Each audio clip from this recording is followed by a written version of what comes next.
I have with me Allan Bridgford from Bridgford, Gleason Artinian, and Allan is an expert in compensation, maximizing damages. So let's just get right to it. What specifically are people looking for, and what can you help them with in compensation? So when it comes to compensation, it really comes down to maximizing what their damages are. So in these wildfire claims, there's two basic categories of damages. You have your economic losses, which is everything the victims can calculate they've lost due to the fire out of pocket. And there's non-economic losses, which is a term for emotional distress. So I think what's important for people to understand is that it's the devastation of the home being flattened is obviously bad enough, but it's all the other things that made up that home as well. It's not just the structure.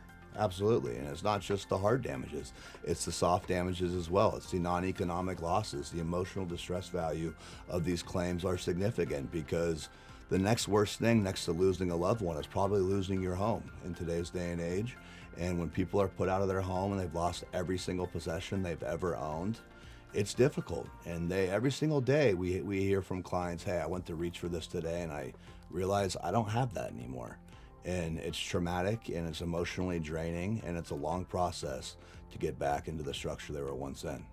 You know, I heard you at a town hall once talking about a military veteran and talk about those type of emotional things that you'll never get back. How do you replace something that this gentleman lost? Absolutely. So that falls into the category of personal property that this client owned. Well, certain people have certain items of personal property that have zero value on the open market, but a tremendous amount of value to them. Things like wedding albums, for example.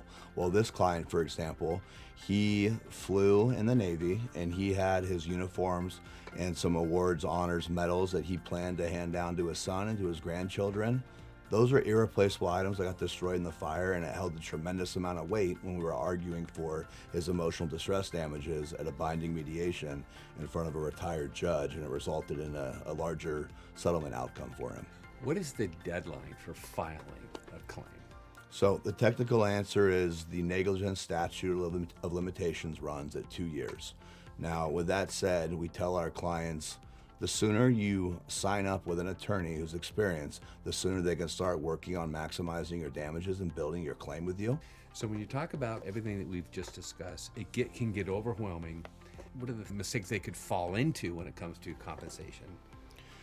Oftentimes we see after these wildfires is a bit of a knee-jerk reaction, which we completely understand coming from people going through such a traumatic experience where they sign up right away with a law firm that has no experience in this space.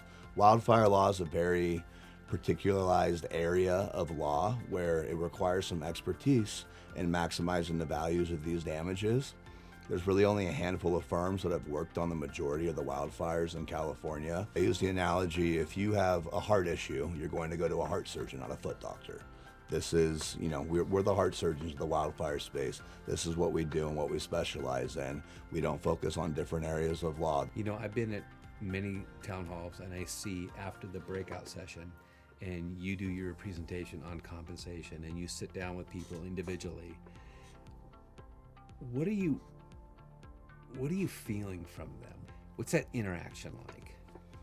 Well, for me, on my end, it's very humbling when a client chooses you because they're helpless in that situation. They're lost, they're stuck, they don't know what to do, and they have to pick somebody to help them with potentially what is probably the biggest issue in their life at that current moment. Mm-hmm. So when we're speaking with them, we're trying to be that peace of mind that, hey, we've been through this process before, we know what we're doing, we know how to maximize your claim, bear with us, hang in there, and we're gonna get you through this process. So I can imagine that a lot of people come to these town halls with people you speak with, they get their insurance and they feel like they don't need an attorney, they don't need fight for whatever's after that. What do you say to that? I always advise our clients first and foremost to absolutely maximize what they can get from insurance because they've been paying those premiums for years. They're entitled to that money. They get it quicker than they do in the litigation process, and they don't have to give 25 to 45% of it to some attorney.